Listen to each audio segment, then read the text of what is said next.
Do you feel like your days lack direction, leaving you feeling overwhelmed, unsure of where to be focusing your energy? Maybe you've set goals before but find it hard to stay on track, or you feel like you're adding too much to your plate.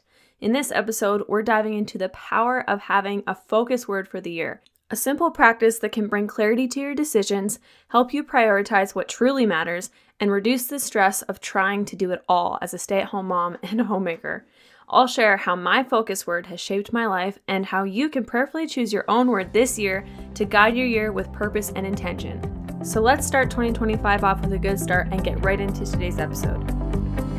Are you an overwhelmed stay-at-home mom struggling to keep your home organized and cozy while balancing endless tasks? Do you feel like no matter how much you do, it's never enough? Are you constantly comparing your life and home to others on social media? If you're feeling lost in your role as a homemaker and mother, you're not alone. Welcome to Modern Homemaker Mom, the podcast that provides simple homemaking strategies rooted in biblical principles. Each episode offers real-life solutions to help you confidently create a peaceful, inviting home. From managing your time and priorities to decluttering, organizing, and building healthy habits, you'll learn how to organize your home and life with purpose. I'm Jynae, a wife, mom, and homemaker just like you.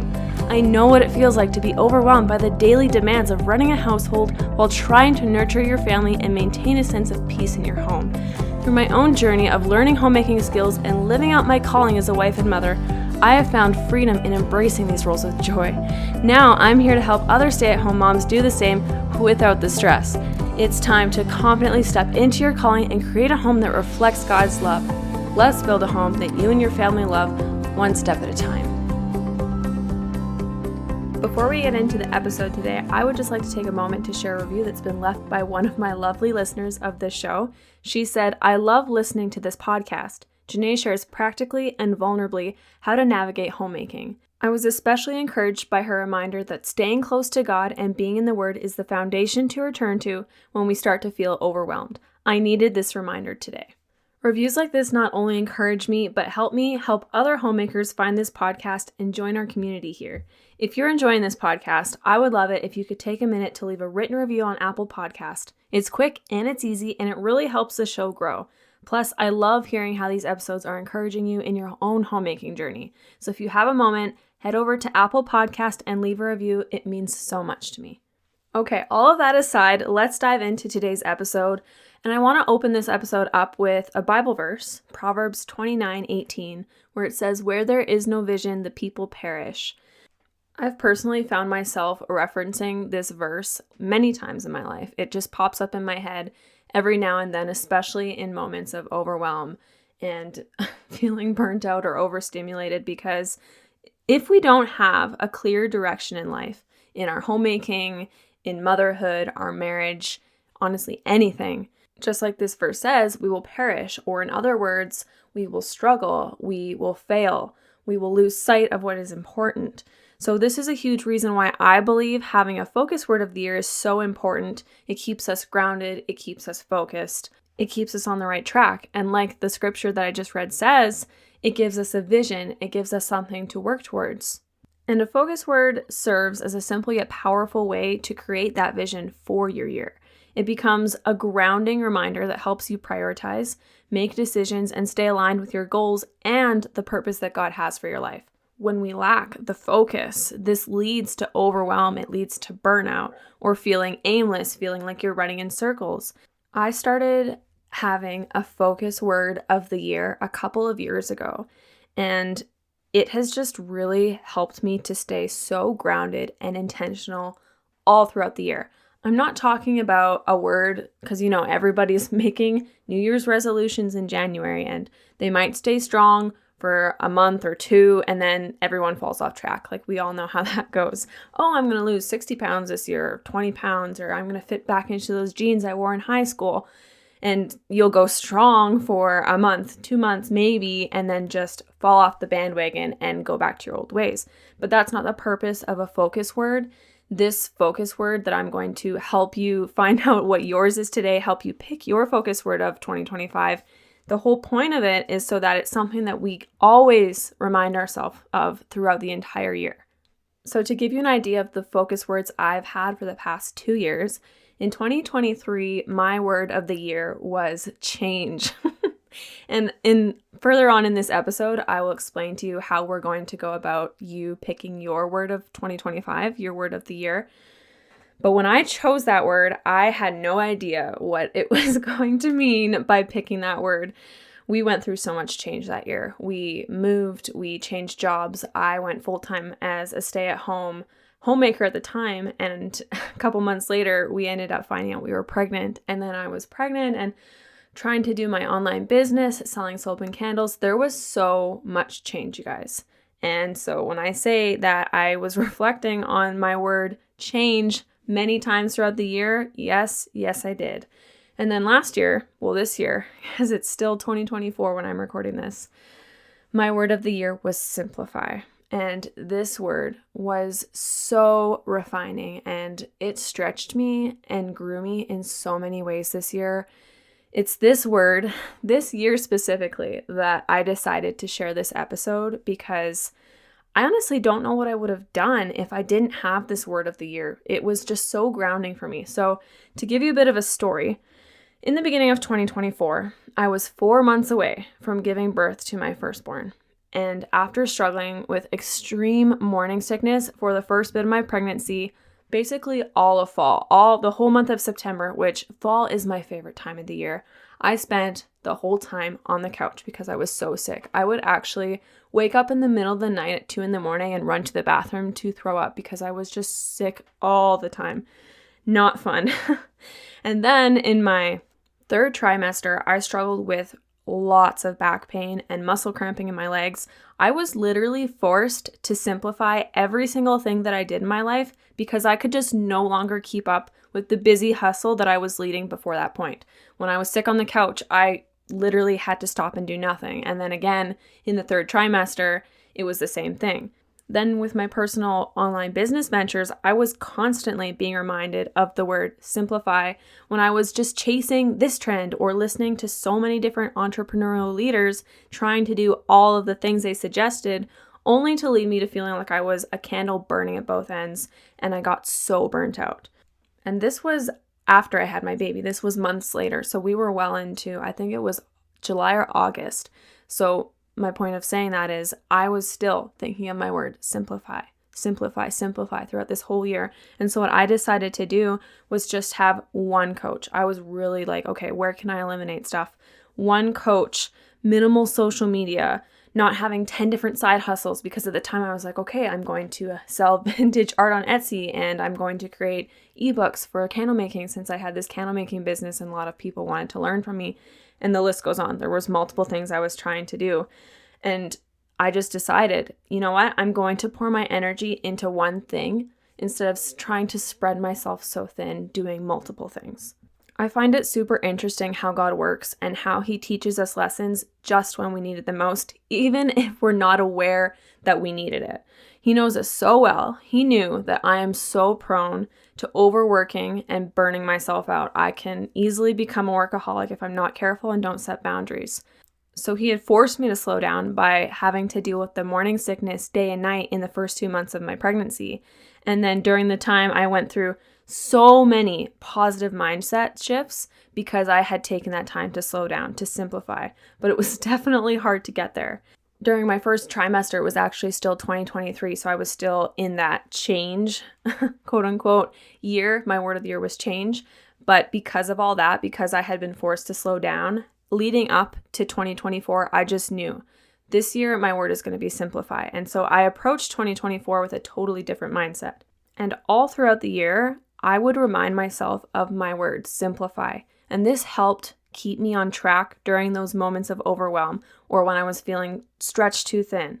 And now, through the entire year of 2024, when I was making commitments or big decisions in my life where I started feeling overwhelmed, I would think back to my word and ask myself, okay, how can I simplify things? Because like I said, my word was simplify. And this was truly one of the best things I could have possibly done for myself at this time in my life. Now, all that to say, my word for 2025, because you may be curious, is nurture. And I chose this word because after a year of simplifying things and feeling so comfortable with where I've landed, I've simplified so many areas of my life, which I don't need to get into right now. That's for another day. I decided that this year it needs to be a time of nurture. I actually thought first that my word of the year was going to be grow, but I was like, you know what? Actually, God's telling me to step back. Let's take a year to nurture myself. I had a baby in 2024, so now my body needs some nurturing. My mental health needs some nurturing after going through a whole lot of lifestyle changes. And so I feel really confident with that word, and I know that you're probably super curious about, okay, I'm so excited about having a word for you, for me, this year. How do I go about that? So let's dive into those steps. So I came up with 4 steps when we go about choosing a focus word of the year. And step 1 is you need to reflect and pray. I need you to spend time in prayer, asking God to guide you to a word that aligns with his purpose for you this year. You need to meditate on what he may be calling you to focus on. Don't just, maybe the first word that comes to your head is the word that you should focus on this year. But for me, I started thinking about my word of the year in September for the past 2 years. Like, I literally took 3 months of prayer and meditating and just lots of communion and connection with God, just really trying to find out, what is this next season of my life going to be? What do you want my focus word to be? So I don't want you to take this part lightly. I need you to really take the time to see, what is it God is telling you to focus on this year. Step number 2 is you need to consider your season and the current season that you're in. Think about what you need most in this season of your life. Is it rest? Is it growth? I mentioned that I thought that I needed my word this year to be growth, but then God told me, no, we need time to nurture. Do you need balance? There's all sorts of different things that you could be in need of right now. So choose a word that supports those needs. I think in this seasonal aspect, because in so many ways, all throughout my podcast, you're always going to hear me talking about how can I apply this with a seasonal approach.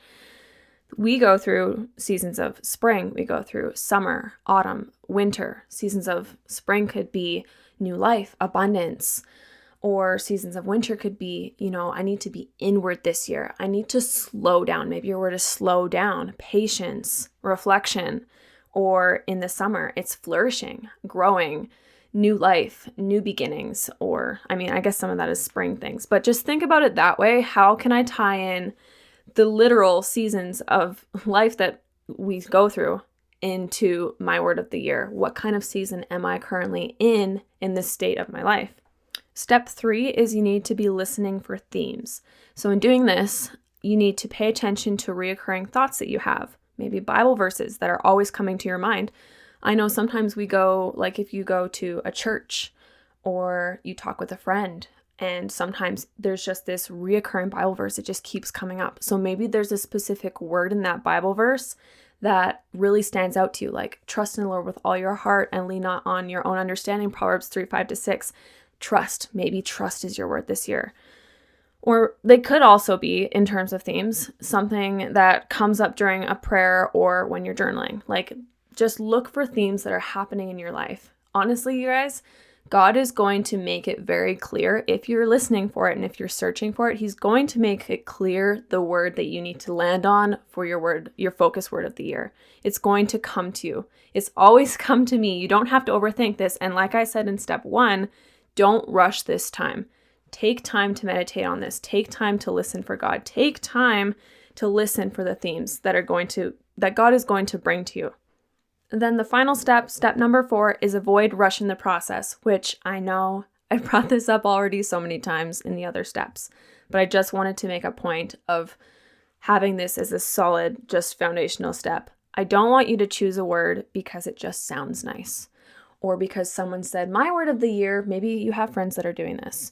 I actually hadn't really heard of someone having a word of the year before I started doing it and then encouraging my friends to do it themselves. But maybe you have people in your life that choose a word of the year. So don't let them come to you and say, oh, I chose the word joy, or I chose the word be still, or I chose the word set boundaries, and then feel like, maybe I'm going to do that. No, I need you to really take the time to personalize this to yourself. Look at what your family's going through or what they did go through this last year. Like I said, last year for me was a year of change. And so when we went through all of those changes in the process, I kind of complicated a lot of things. So that's why when 2024 rolled around, God told me, okay, Jynae, You went through a lot of change, and that was a lot. Now this year, as we get ready for your baby to come in the spring, she was born in April, we need you to take a step back and you need to look at your life and see how you can simplify things. And so I want you to do the exact same thing. Just let this word come to you. I would sit in the bath, in my bubble bath, just soaking, eyes closed, deep breathing, reflecting. And a lot of the times, my bath time is when I have really good conversations with God and I get so many aha moments. So think of something in your life where you're having that quiet time, where you can have that communion with God and have that reflection. Maybe you have time where you pray all alone. Maybe it's in your car while you're driving somewhere, or you're journaling. Just make sure that you're prioritizing the intentional quiet time. Okay, so now that we know the 4 steps to choosing your word, now you need to know how you're going to go about using your focus word all throughout the year. So I broke this up into 3 more little steps. Step number 1 is I need you to integrate it into your daily life. Use this as a guide when you're making decisions or even evaluating your priorities. Ask yourself, does this align with my focus word? For an example, using my word of the year for 2024, simplify, before I committed to any extra tasks or purchases or commitments with people, I would ask myself, does this align with my word of the year? Am I simplifying? Because it's very easy for the devil to come in and be like, I know that her word is simplify. So I'm going to push her in so many ways to make it challenging to try and pull her away from that. Because like I said earlier, the whole point of this focus word and going about choosing it is connecting with God and seeing how He wants to grow you in this season of your life. And so this is a really good way that God is going to grow you. And the devil obviously doesn't want that growth. He wants to see you dwindle. He doesn't want to see you grow. So he's going to try and pull that away from you. So this is why it's so important that you integrate this word into your everyday life and that you're constantly coming back to it. It helps you stay on track instead of falling to the wayside. Step number 2 for how you can use your focus word throughout the year is give yourself visual reminders. Write your word in places that you'll see every single day. You can put that in your planner if you have a planner. Write it on a sticky note and paste it onto your mirror in the bathroom, or maybe even hang a decorative sign. There's all sort of creative ways that you can do this. Then step number 3 is I need you to revisit it often. Set aside time each month to reflect on how your word is shaping your decisions and areas where you can lean into it more. In so many different aspects and areas of our life, I think we really need to implement more reflection time. Because in the reflection time is when we take time to be still, and that's when God communicates with us. So make sure that you're revisiting your word often and reflecting on it. So as we wrap up this episode, what is your homework? I'm sure you already know what it is. I want you to take some time to reflect and pray over what your word of the year is going to be as we roll into 2025. I suggest that you journal about it. Take some time to, like I said earlier, be still, have that communion with God, and see what He's calling you to focus on. Like I said earlier, having a focus word of the year was a big game changer for me. And there's so many things that I'm going to be sharing on this podcast where I'm going to be saying to you, this was a game changer for me. But it actually was. When I say that, I truly mean that it was. And that's why I share what I share here, is because it made a big difference for me in my life. And I want you to feel the exact same thing. I want you to have that focus word that keeps you grounded, that gives you vision. Because like I said in the beginning of this episode, where there is no vision, the people perish. We don't want no perishing here. I want to see you flourish. So go ahead, pick your word of the year for 2025. And I just wanted to say thank you so much for listening today. I hope this episode has inspired you to reflect and pray over your focus word for the year. Remember that this word isn't about perfection. That's not what I'm about here. It's about creating a simple and grounding vision to guide you through your homemaking and your own personal growth. But before I let you go, I'm so excited to share with you something that's coming out next week. I've been thinking about this for a while, and I just know that you're going to love it. Starting on Tuesday, I'll be kicking off a special 4-part mini-series diving into the 4 phases of cycle syncing. If you've already listened to my past 2 episodes on cycle syncing, I know you're going to love this 4-part mini-series. We'll expand and explore how each phase, winter, spring, summer, fall, aligns with your energies, your productivity, and your homemaking routines. So if you've been curious about cycle syncing, or you want to learn how to work with your body's natural rhythm instead of against it, you're not going to want to miss out on these episodes. Make sure you're subscribed so that you don't miss out on the episodes that are coming next week. And actually, you know what? The episodes that are coming out in the next many, many weeks. I share new episodes every single week on Tuesdays, and I can't wait to connect with you again next week when the episode goes live. I will see you soon, friend. Before you go, if this podcast has encouraged or helped you in any way, the best way that you can show your support is by subscribing to the show and leaving a written 5-star review. Your words truly make my day and remind me why I love sharing here. You can also snap a screenshot of this episode and share it with a friend or post it to your Instagram stories. Make sure to tag me at @HerStableHome. Thanks so much for listening, friend. I will see you next time.